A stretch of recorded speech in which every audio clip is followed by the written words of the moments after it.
와, 이 집 인테리어 정말 넘사벽이다 싶은데 이상하죠? 정말 편안해 보입니다. 오늘은 조용한 럭셔리의 본질, 감성, 인테리어에 대해서 이야기해볼게요.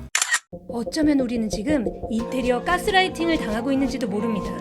돈을 쓸수록 집이 망가지고 있는 거죠. 그런데 오해는 마세요. 저도 브랜드 가구, 화이트 무몰딩 인테리어 보는 것만으로도 도파민 터지는 거 압니다. 저도 좋아해요. 그런데 가끔 인테리어는 분명 고급인데 유독 안 좋은 댓글이 달리는 집들이 있어요. 솔직히 말씀드리면 저도 그 댓글들에 공감해요. 왜냐면 대리석이 너무 많아지면 회사 로비 같아지고 브랜드 가구만 너무 많이 늘어놓으면 예쁜 쇼룸이 되는 것 같아요. 우리는 집에서 아늑함을 느끼고 싶은 거지 회사나 쇼룸에 살고 싶진 않잖아요. 우리 뇌를 긴장하게 만드는 집은 본능적으로 거부를 하는 거죠. 그런데 인테리어 대가들은 압도적인 스케일의 집도 따뜻하고 아늑하게 느껴지게 만듭니다. 집같이 느껴지게 만드는 그 따뜻한 감성, 우리 집을 예쁜 집을 넘어서 품격 있고 편안한 집으로 바꾸는 그 감성의 한 끗 차이, 첫 번째 공식부터 바로 보겠습니다. 실망하셨나요? 고작 길가에 널린 쓰레기 같은 걸로? 그런데 여기서 질문 하나만 던져볼게요. 어릴 때 길 가다가 나뭇가지나 돌 한 번도 안 주워본 사람 있을까요? 그런데 더 재밌는 사실이 하나 있습니다. 전 세계 인테리어 대가들의 인터뷰를 보면 이상할 만큼 돌을 수집한다고 말합니다. And when I was in college in Boston, there was this little gemstone store, and I always loved going in there because there were so many stones from many different places around the world, and so I started collecting them. Very small, 7, 8, 9 already, when I started collecting little stones. When you're very young and you start collecting rocks, it's because you just like it. You don't even realize why you like it. 자, 그럼 이제 인테리어 대가들이 정말 이 돌과 나뭇가지를 집에 두었는지 한번 볼까요? 여기는 감히 전 세계 1등 인테리어 디자이너이자 컬렉터라고 말할 수 있는 악셀 베르보르트의 집입니다. 이 집의 압도적 규모와 인테리어 디자인 정말 넘사벽이다 싶은데 이상하죠? 전혀 위압적이지 않고 오히려 편안한 느낌을 줍니다. 그의 집에는 우리가 흔히 말하는 브랜드 가구는 없습니다. 대신 돌과 나뭇가지를 한번 찾아볼까요? 악셀의 집에는 돌과 나뭇가지를 쉽게 찾아볼 수 있습니다. 그의 집이 고풍스러워서 그런 걸까요? 그럼 이번엔 제가 요즘 좋아하는 LA와 밀라노에서 가장 핫한 인테리어 디자이너 잔피에로가 디자인한 집을 한번 볼까요? 돌을 한번 찾아보세요. 모던하고 매끈한 가구 옆에 가장 거칠고 울퉁불퉁한 돌이 놓여있죠? 삐죽빼죽 나무 줄기들도 보입니다. 자, 마지막으로 제가 또 좋아하는 켈리 웰슬러가 디자인한 집을 한번 볼게요. 그녀의 집에도 돌과 나뭇가지는 절대 빠지지 않습니다. 이제 다시 우리가 흔히 말하는 쇼룸 같다, 회사 같다는 집을 한번 볼까요? 돌이나 나뭇가지는 보이지 않습니다. 사람의 뇌는 완벽하게 매끈한 표면을 보면 무의식적으로 긴장을 한다고 합니다. 정신병원을 떠올려 보세요. 하얗고 매끈한 벽, 우리를 긴장하게 만들잖아요. 그런데 반대로 완벽한 직선들 사이에 놓인 약간 불완전한 자연물 하나가 이 공간의 긴장감을 녹여주는 쉼표 역할을 하는 거죠. 호텔 인테리어 치트키 영상을 보신 분들은 아마 아실 거예요. 믹스 앤 매치의 본질, 가장 현대적인 것과 오래된 것을 섞는다. 수백 년의 시간을 견딘 돌이야말로 가장 멋진 골동품이 되는 겁니다. 악셀은 나뭇가지조차도 오래된 나뭇가지를 고른다고 합니다. 그는 돌과 나무를 겸손한 물건이라고 부릅니다. You respect nature as it is and try to find the humbleness.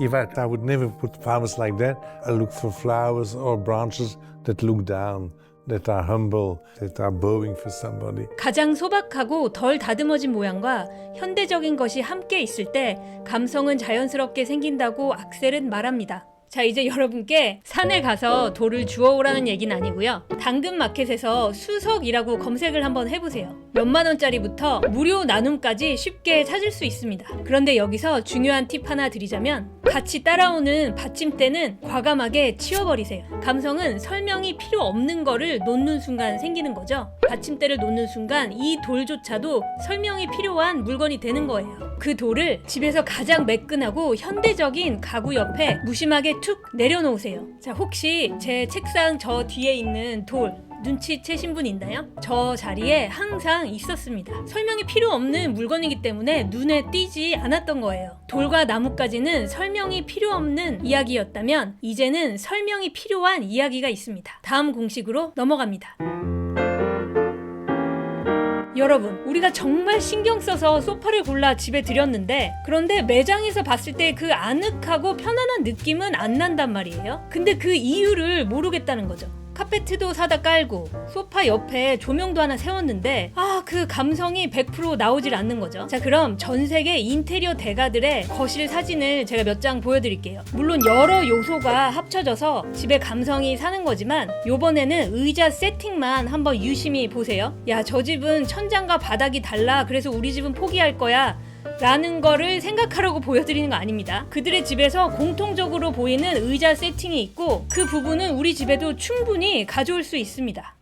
자, 이 집에서 1인용 의자가 몇 개인지 한번 찾아보세요. 이 집에는 1인용 의자 또 스툴까지 한번 찾아보세요. 거실이 넓어서 꼭 그런 걸까요? 그럼 조금 더 작은 사이즈의 거실을 한번 볼게요.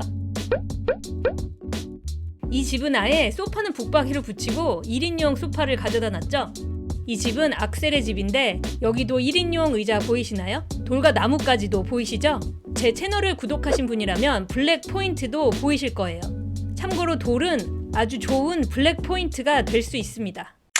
1인용 의자를 집에 둔다는 건 이 집은 사람이 마주 앉을 수 있는 소통의 공간이라는 거를 자연스럽게 연출하는 겁니다. 얼마 전 너무 유행했던 이케아 1인용 소파, 이게 그냥 우연이 아닌 거죠. 사람들이 집에 들여다 놓으니 정말 집이 아늑해 보였던 겁니다. 누가 실제로 거기 앉아있지 않아도 우리 무의식이 그렇게 느끼는 거죠. 반대로 소통이 완전 끊긴 공간을 연출하려면 소파 긴 거 하나만 두면 되겠죠?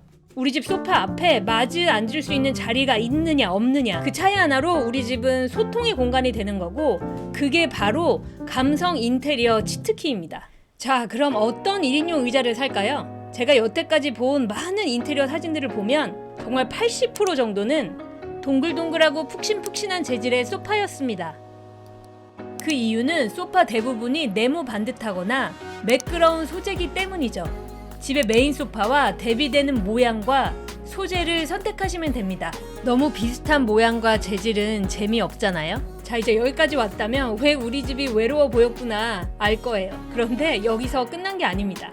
마주 앉을 자리가 생겼는데도 집이 여전히 조금 차가워 보인다면 그건 가구의 문제가 아닐 수도 있어요. 드라마 조명 가게를 보면 주인공이 홀린 듯 아름다운 불빛에 이끌려 가게 안으로 들어가는 장면이 나옵니다. 감독, 작가들은 아는 거죠. 마음을 움직이는 건 대사보단 사방에 퍼진 빛이라는 걸요. 공간 기획자들도 마찬가지입니다. 글로우 서울의 대표 유정수 공간 기획자는 최근에 지어진 숙박소에 이렇게 아름다운 조명을 사방에 걸어두었는데요. 이게 그냥 우연일까요? 아니요. 사방에 퍼진 은은한 불빛이 마음을 이완시킨다는 걸 기획자들은 계산하고 있는 거죠. 이 숙소에서 편히 쉴 수 있게 조명 기획을 한 겁니다. 그런데 왜 우리는 정작 매일 쉬어야 할 우리 집에는 이 빛의 마법을 부리지 않는 걸까요? 사실 우리는 천장등에 너무 오랫동안 익숙해져서 살고 있습니다. 제가 여기서 결론부터 말씀드리자면 집에는 천장등을 제외하고 2개의 조명은 더 있어야 합니다. 그리고 가능하다면 바닥에도 조명을 두면 좋습니다.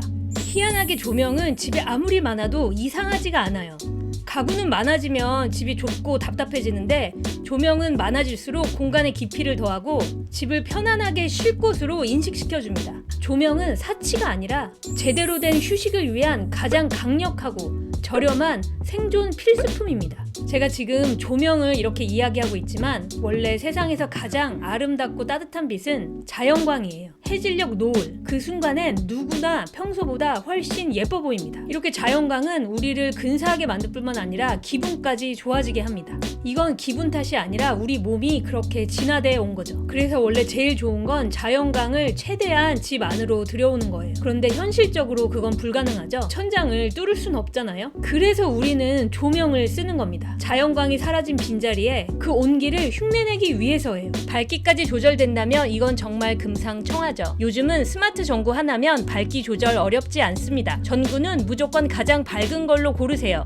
밝으면 줄일 수 있지만 어두운 건 절대 밝아지지 않거든요. 자, 오늘 말씀드린 세 가지. 자연을 집으로 가지고 들어오는 것, 또 마주 앉는 의자, 그리고 자연을 닮은 조명까지. 이 방법을 극단까지 몰아붙인 사람이 카니에 웨스트와 킴 카다시안입니다. 물론 지금은 이혼한 상태지만요. 이 집도 악셀이 인테리어 디자인 해줬는데요. 그들은 I find that there's so much chaos out in the world that when I come home, I want it to be just really quiet and I want everything to feel calming.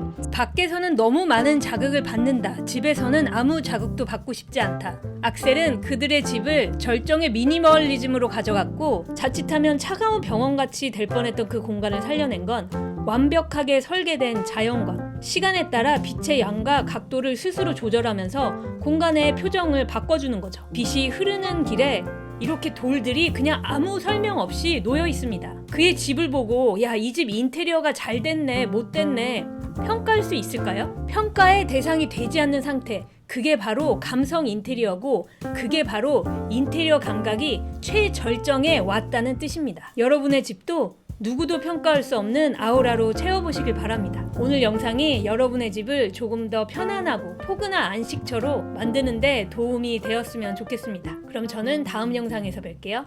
안녕!